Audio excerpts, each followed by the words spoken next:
ایران کے شہید supreme leader کی نماز جنازہ کے موقع پر ایرانی قیادت کی جانب سے اعلان کیا گیا تھا کہ خامنائی کی شہادت کا بدلہ امریکی قیادت سے ہر صورت لیا جائے گا۔ امریکی صدر ڈونلڈ ٹرمپ بھی بارہا اس حوالے سے بیانات جاری کرتے رہے کہ ایران کی جانب سے ان پر قاتلانہ حملے کا خطرہ ہے۔ جنگ کے دوران بھی کم از کم 2 بار امریکی صدر ڈونلڈ ٹرمپ پر فائرنگ کے واقعات پیش آئے مگر وہ محفوظ رہے۔ اب امریکہ ایران جنگ کے اگلے مرحلے میں جب دونوں ممالک ایک دوسرے پر بڑھ چڑھ کر جوابی حملے کر رہے ہیں، امریکی صدر ڈونلڈ ٹرمپ کے طیارے پر میزائل حملے کی خبروں نے امریکی انتظامیہ کو بوکلا کر رکھ دیا ہے، اور اس کا باقاعدہ طور پر ایک بیک گراؤنڈ ہے جس کے جو تانے بانے ہیں۔ امریکہ ایران جنگ سے لے کر ایران کا جوابی رد عمل، پاکستان کا سعودی عرب کو پیغام، پھر پاکستان کے اندر بھی کارروائیاں، دہشت گردانہ حملے اور پاکستان کے 12 فوجی اہلکاروں کو شہید کیا جانا، ان تمام تر معاملات کو جوڑ کر دیکھا جانا چاہیے۔ اگر اس کے بیک گراؤنڈ کا جائزہ لیں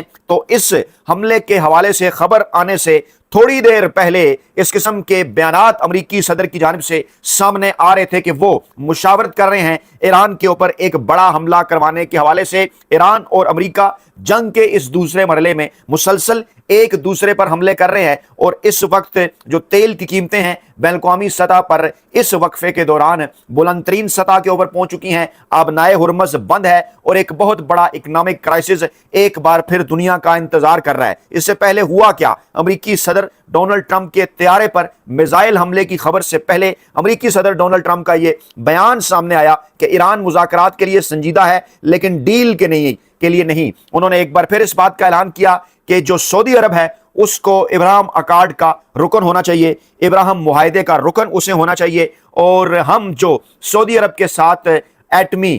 جو ہے وہ معاہدہ کر رہے ہیں، ایٹمی توانائی کا ان کے ساتھ جو معاہدہ کر رہے ہیں، جو جوہری معاہدہ ان کے ساتھ کر رہے ہیں، اگر سعودی عرب ابراہیم اکارڈ کے اندر اس معاہدے کے اندر شامل نہیں ہوتا تو جوہری معاہدہ نہیں کیا جائے گا۔ اور پھر اس کے ساتھ ساتھ انہوں نے خطے کی صورتحال کے حوالے سے کچھ دیگر اعلانات بھی کیے۔ اسی دوران امریکہ کی جانب سے خلیج عمان پر LPG ٹینکرز پر حملے کے حوالے سے خبریں آئیں اور انجن روم کو نقصان پہنچانے سے جہاز مکمل طور پر ناکارہ ہو گیا۔ ایرانی خبر ایجنسی نے یہ دعویٰ کیا کہ حملے میں جہاز کے عملے کے 2 ارکان ہلاک ہو گئے۔ ایرانی خبر ایجنسی کے مطابق امریکہ نے اس ٹینکر کو ایرانی گیس لے جانے والا جہاز سمجھ کر حملہ کیا۔ اسی طرح سے سعودی خبر ایجنسی کے مطابق بھی جمعے کے روز بحیرہ احمر میں سعودی جہاز NCC ماسا کو نشانہ بنایا گیا جس سے جہاز کو نقصان پہنچا، اور سعودی عرب کا یہ کہنا تھا کہ عملہ محفوظ ہے اور جہاز اپنی منزل کی طرف رواں دواں ہے۔ یعنی یہ تمام تر واقعات اس خبر کے آنے سے پہلے ہو رہے تھے۔ پھر سعودی عرب کی جانب سے جو ہے وہ حدیدہ پر فضائی حملے کیے گئے۔ حوثیوں کا کنٹرول شدہ شہر ہے جو حدیدہ، اس پر حوثیوں کے سخت رد عمل کا خطرہ ہے۔ اس وقت تمام عالمی ماہرین اس جانب اشارہ کر رہے ہیں کہ خطے میں اس حملے کے بعد کشیدگی بڑھ سکتی ہے۔ سعودی عرب کی جانب سے یمن کے حوثیوں کے زیر قبضہ شہر حدیدہ پر فضائی حملے کے بعد حوثیوں نے خبردار کر دیا تھا کہ اس کارروائی کے سنگین نتائج نکلیں گے اور تنازع مزید شدت اختیار کر سکتا ہے، اور امریکی صدر ٹرمپ پر ان کے طیارے پر میزائل حملے کی خبروں کو اس رد عمل کے ساتھ بھی جوڑ کر دیکھا جا رہا ہے۔ الجزیرہ کی رپورٹ کے مطابق حوثیوں کی وزارت خارجہ کا کہنا ہے کہ حملوں میں حدیدہ کے ٹیلی کمیونیکیشن ادارے کی تنصیبات اور کمران جزیرے کو نشانہ بنایا گیا۔ کمران جزیرے پر حملے میں ایک خاتون بھی زخمی ہوئی، اور رپورٹ کے مطابق عینی شاہدین نے بتایا کہ حدیدہ بندرگاہ کے قریب بھی دھماکوں کی آوازیں سنی گئی، تاہم سعودی قیادت میں قائم فوجی اتحاد نے بندرگاہ کو نشانہ بنانے کی تردید کی۔ الجزیرہ کے مطابق حدیدہ کی بندرگاہ حوثیوں کے زیر انتظام شمالی یمن کے لیے تجارتی اور انسانی امداد کی فراہمی کا اہم مرکز ہے۔ ایران کی حمایت حوثیوں کو حاصل ہے، اور سعودی فوجی اتحاد کے ترجمان ترکی المالکی نے بحیرہ احمر میں حوثیوں کی کارروائیوں کو غیر ذمہ دار اور اشتعال انگیز قرار دیا تھا، اور کہا تھا کہ اگر حوثیوں نے حملے جاری رکھے تو سعودی اتحاد بلا جھجک مزید فوجی کارروائیاں کرے گا۔ اس سے چند روز قبل حوثیوں نے اعلان کیا تھا کہ انہوں نے بحیرہ احمر میں سعودی تیل بردار جہازوں کو ڈرونز اور میزائلوں سے نشانہ بنایا ہے۔ ان کے مطابق یہ جہاز ان کی جانب سے اعلان کردہ بحری ناکہ بندی کی خلاف ورزی کر رہے تھے۔ حوثیوں نے 20 جولائی کو سعودی عرب کے خلاف بحری ناکہ بندی کا بھی اعلان کیا تھا، جس سے انہوں نے صنعاء کے بین الاقوامی ہوائی اڈے پر ایک ہفتہ قبل ہونے والے हमले का उन्होंने इसे जवाब करार दिया था। इस हमले की जिम्मेदारी सऊदी हमायत याफ्ता बैनुल-अक़वामी तौर पर तस्लीम शुदा यमनी हुकूमत ने कबूल करते हुए कहा था कि कार्रवाई एक ईरानी तैयारे की बगैर इजाजत आमद पर की गई है। ताज़ा हमलों और जवाबी धमकियों के बाद अरब मीडिया की रिपोर्ट्स में यह खदशा जाहिर किया जा रहा है कि अगर बहिरा अमर में जहाजरानी मुतासर होती है तो खित्ते की कशीदगी के साथ साथ जो आलमी तजारत है वो भी मजीद मुतासर हो सकती है। बहिरा अहमर जो है वो दुनिया की तकरीबन 30% समुद्री कंटेनर तजारत का अहम रास्ता है और इससे पहले अब नाए हुरमज पर जो ईरान के इकदाम हैं उसके बाद पहले ही जो इकानमी है पूरी दुनिया की मशरक़ वस्ता की तेल की जो इकानमी है वो दबाव का शिकार है। और अगर बहिरा अहमर दुनिया की तकरीबन 30% समुद्री कंटेनर तजारत का जो रास्ता है वहां अगर कशीदगी जो है होती है तो मजीद ये जो आलमी तजारत है ये मुतासर हो सकती है। होशियों के तर्जुमान मोहम्मद अब्दुल सलाम के मुताबिक उनकी बहरी नाकाबंदी बाबुल मंदब की मुकम्मल बंदिश नहीं बल्कि सिर्फ सऊदी अरब से मुतल्लिक बहरी सरगर्मियों तक महदूद है। उन्होंने यमन के मुहासरे के जवाब में उठाया गया इकदाम इसे करार दिया है। ये तमाम तर चीजें उसके बैकग्राउंड के अंदर शामिल हैं। जब अमेरिकी सदर डोनाल्ड ट्रंप पर हमले के हवाले से फजाई हमले के हवाले से एक खबर के अंदर दावा किया गया, डोनाल्ड ट्रंप का यह बयान भी सामने आ चुका था कि असल मकसद हमारा ईरान को जोरी हथियार हासिल ना करने देना है। उन्होंने मुज़ाकरात की बात एक बार फिर की थी लेकिन यह कहा कि जोरी हथियार किसी सूरत वो बनाने नहीं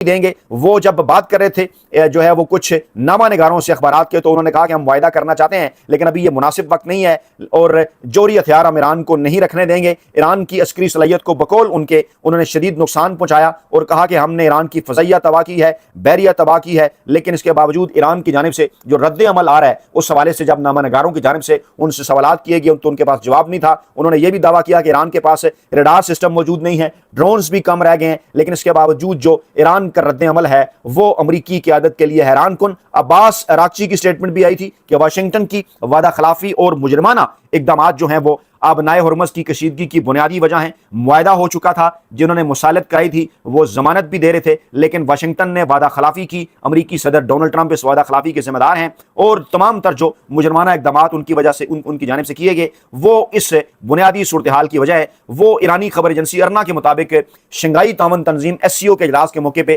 किर्गिस्तान में रूसी वजीर खारजा सरगेई लावरोव से मुलाकात कर रहे थे। रूस जिसे यह कहा जा रहा है कि वो खुफिया तरीके से ईरान की मदद भी कर रहा है। अब्बास अराक्ची ने ईरान के खिलाफ अमेरिका और इसराइल की फौजी कार्रवाइयों की मजम्मत पर रूस का उन्होंने शुक्रिया भी अदा किया था। उन्होंने कहा था कि ईरान सफारती रास्ते इख्तियार करने में संजीदा है, कौमी मफादात और सलामती के तहफ़्फ़ुज़ पर कोई समझौता जो है वो नहीं किया जाएगा। और फिर जो रूसी वज़ीर ख़ारजा हैं उनकी जानिब से भी ये कहा गया था कि रूस तामन करेगा, मास्को की पेशकश मौजूद है और ख़ित्ते में हम शराकतदारी चाहते हैं, जंग का खात्मा चाहते हैं, लेकिन अमेरिका और इसराइल के मुशतरका हमलों की उनकी जानिब से भी मजम्मत की गई थी। फिर एक और बड़ी डेवलपमेंट बहरीन और कुवैत की जानिब से ईरान पर खुफिया फ़ज़ाई हमलों का इंकशाफ भी हुआ था कि अमारात की इंटेलिजेंस है, फ़ज़ाई मुआवनत है, पीछे अमेरिका मौजूद है, अमरीकी अड्डे क्योंकि इन दोनों ममालिक के अंदर हैं। ईरान ने बहरीन और कुवैत को निशाना बनाया था, फौरी तौर पर पहले इस पर रद्द अमल नहीं दिया गया लेकिन बाद में यह इंकशाफ हुआ कि अमेरिका की मदद के साथ, अमेरिका की इंटेलिजेंस के साथ बहरीन और कुवैत ने ईरान के अंदर कुछ अस्करी अहदाफ को निशाना बनाया है, कुछ फौजी तनसीबात को निशाना बनाया है, जिसके बाद अब इस रद्द अमल को एक्सपेक्ट किया जा रहा है कि जनाब अमेरिका के इस जंग के दौरान अब ईरान की जानिब से बहरीन और कुवैत के साथ साथ सऊदी अरब के ऊपर भी जो हैं वो बड़े हमले किए जा सकते हैं। ये तमाम तर वो बैकग्राउंड था जिसके बाद फिर ये खबर आई कि ईरानी हमले के खतरे के पेश नज़र ट्रंप को तैयारा एयरफोर्स 1 तब्दील करना पड़ा। जी हां, अमरीकी अखबार का बहुत बड़ा दावा कि ईरानी प्रॉक्सीज की जानिब से दरपेश खतरे के सबब अमरीकी सदर डोनाल्ड ट्रंप को नेटो सरबराही इजलास के बाद तुर्किया से रवानगी के वक्त अपना सदारती तैयारा बदलना पड़ा था। और न्यूयॉर्क टाइम्स की रिपोर्ट के मुताबिक अमरीकी हुकाम को एक ऐसे मुमकिन मंसूबे की इत्तला मिली थी जिसके तहत सदर ट्रंप के जेर इस्तेमाल तैयारे को मिसाइल से निशाना बनाने की कोशिश की जा रही थी। न्यूयॉर्क टाइम्स के मुताबिक सदर ट्रंप नेटो इजलास में शिरकत के लिए तुर्की पहुंचे थे और उन्होंने कतर की जानिब से दिए गए नए बोइंग 8747 तैयारे में सफर किया। तहम वापसी पर उन्हें पुराने एयरफोर्स 1 बरतानिया जो एयरफोर्स 1 में उन्हें बरतानिया रवाना किया गया और ईरान की जानिब से लाख शदीद खतरा था। जो उनकी खुफिया सीक्रेट सर्विस है उनके एहलकारों ने सीक्रेट सर्विस उसके एहलकारों ने सदर ट्रंप को यह मशवरा दिया था कि वो तुर्की से रवानगी के मौके पर कतर का दिया हुआ नया एयरफोर्स 1 इस्तेमाल करने की बजाय पुराना एयरफोर्स 1 इस्तेमाल करें। सदर ट्रंप की जानिब से इस मशवरे पर अमल ने कतर की जानिब से तोहफे में दिए गए तैयारे के सिक्योरिटी फीचर्स पर भी सवालात खड़े कर दिए गए थे। दावा यह किया जा रहा है कि सदर ट्रंप और एयरफोर्स वन दोनों ही को खतरात लाहक थे। कतर के ना सिर्फ तैयारे के सिक्योरिटी फीचर्स के ऊपर सवालात हैं, बल्कि कतर के जो खुफिया हुकाम है, खुफिया एजेंसी के, उनके ऊपर भी कुछ सवालात उठ गए हैं कि क्या ईरान के साथ उनके राब्ते हैं। न्यूयॉर्क टाइम्स ने यह दावा ऐसे वक्त किया जब सदर ट्रंप ने अपने मशीरों से, काबीना अरकान से मुलाकात की है, जिसमें ज़राए यह दावा कर रहे हैं कि इस बात पर गौर किया गया है कि ईरान पर जो हमले किए जा रहे हैं उनमें मजीद शिद्दत लाई जाए या नहीं। इस हवाले से व्हाइट हाउस बाज़ाब्ता तौर पर कोई तबसरा नहीं कर रहा, ताहम एक आला अमरीकी ओहदेदार ने सदर ट्रंप के इन बयानात की जानिब इशारा किया है, जिसमें उन्होंने कहा था कि ईरान मुझे कत्ल करने की कोशिश कर रहा है, और इस बात पर उन्होंने एतमाद का इज़हार किया कि सदर और उनके वक्त की हिफाजत के लिए तमाम तर ज़रूरी इक़दाम अमरीकी एजेंसीज़ की जानिब से किए जा रहे हैं। न्यूयॉर्क टाइम्स के मुताबिक तुर्की में पेश आने वाला यह सिक्योरिटी का खतरा इन इत्तलात से अलग था, जिनमें यह दावा किया गया था कि इसराइल ने ईरान की जानिब से सदर ट्रंप को निशाना बनाने के मुमकिन मंसूबे से मुतल्लिक इंटेलिजेंस मालूमात अमेरिका के साथ शेयर की थी। यानी ये इस वक्त चल रहा है, अमेरिकी सदर को जान का खतरा है, अमेरिकी सदर डरे हुए हैं, अमेरिकी इंतजामिया बुखलाई हुई है। इंटेलिजेंस इत्तलात इसराइल की जानिब से भी शेयर की जा चुकी हैं। कतर का गिफ्ट किया हुआ त्यारा, उस पर सवालात उठ चुके हैं, और तुर्की के दौरे से वापसी पर जब वो बरतानिया जा रहे थे उस मौके पर त्यारा उन्होंने क्यों तब्दील किया, इस हवाले से तफसीलात आई हैं सामने। ईरानी जनरल कासम सलमानी की जब 2020 में अमरीकी कार्रवाई में जब उनकी हलाकत हुई थी, उसके बाद से ईरान से मुंसलिक पूरी दुनिया के अंदर जो ग्रोह हैं, जो उनके अलाइज हैं, उनकी जानिब से सदर ट्रंप को निशाना बनाने के हवाले से अमरीकी इंतजामिया जो है वो खदशात जाहिर करती रही है। अमरीकी खुफिया सर्विस के डायरेक्टर जो हैं शान क्रेन, उनकी जानिब से अपनी एक हालिया ब्रीफिंग में कहा गया है कि सदर और जो दीगर अहम तरीन शख्सियात हैं अमरीका, उनको इस वक्त जो खतरा है वो उनके 24 साल कैरियर में सबसे बड़ा खतरा है। यानी उनका जो 24 साल कैरियर है खुफिया एजेंसी में सर्विस के हवाले से, उसमें भी कह रहे हैं कि इतना कभी गैर मामूली हद तक संगीन तरीन खतरा इतना कभी भी नहीं रहा। और 7 जुलाई को तुर्की में मुनक्कदा नेटो सरबराह इजलास में शिरकत के लिए जब वो नए एयरफोर्स वन में गए, जब उन्होंने तुर्की से इंग्लैंड सफर करना था, तो उस वक्त इस खुफिया सर्विस के मशवरे के ऊपर उन्होंने अपना जो पुराना एयरफोर्स वन है उसको इस्तेमाल किया। बिल्कुल जो आखिरी लम्हात थे, अमरीकी अखबार दावा कर रहा है कि बिल्कुल सदर ट्रंप ने आखिरी लम्हात में तैयारा खुफिया सर्विस की सिफारिश के ऊपर बदला था, और इस बात का खदशा जाहिर किया जा रहा है कि अगर इस तैयारे को तब्दील ना किया जाता, अगर इस किस्म की कार्रवाई अमरीकी इंतजामिया की जानिब से अमल में ना लाई जाती, तो इस वक्त मुमकिन तौर पर हम इस किस्म की खबरें सुन रहे होते कि अमरीकी सदर डोनाल्ड ट्रंप के ऊपर मिसाइल हमला जो है वो कर दिया गया है, और उसके बाद फिर कुछ इस किस्म की खबरें आती हैं कि या तो वो जख्मी हो गए या फिर दीगर इससे बढ़कर भी कई मामलात हो सकते थे। दूसरी जानिब पाकिस्तान की अगर सूरत हाल की बात करें तो टांक खैबर पख्तूनख्वा का इलाका, वहां चेक पोस्ट पर दहशतगर्दों का हमला हुआ, 12 फौजी जवानों समेत 15 पाकिस्तान के जो सिक्योरिटी एहलकार हैं वो शहीद कर दिए गए, और जवाबी कार्रवाई में 12 ख्वारिज हलाक हो गए। ISPR ने इसकी तस्दीक की कि हमलावरों ने चेक पोस्ट के सिक्योरिटी असार को तोड़ने की कोशिश की, और फोर्सेस का आगे से फौरी रद्द अमल था। और जब उन्होंने जो है वो वतन के 15 बहादुर सपूत उन्होंने शहीद किए, पोस्ट के बुनियादी ढांचे को उन्होंने नुकसान पहुंचाया। फौज के 12 जवान थे, 2 पुलिस एहलकार थे, महकमा जंगलात का एक सरकारी अहदेदार था। फिर जब जवाबी कार्रवाई की गई फरार होने वाले ख्वारिज के खिलाफ, तो उसमें 12 जो ख्वारिज हैं वो हलाक कर दिए गए हैं। ये इस वक्त पाकिस्तान के अंदर भी जनाब सूरत हाल है अमन अमान के हवाले से, और पाकिस्तान के इस वक्त जो अहम तरीन हल्के हैं उनकी जानिब से इस हवाले से दावा किया जा रहा है कि पाकिस्तान को खारजा अमूर के साथ साथ भी दाखिला अमूर के ऊपर भी इस वक्त बड़े चैलेंजेस का सामना है, और इन चैलेंजेस से सिर्फ उस वक्त ही निपटा जा सकता है जब पाकिस्तान के अंदर एक ऐसी हुकूमत हो जिसकी जड़ें पाकिस्तानी अवाम के अंदर हों। अपना बहुत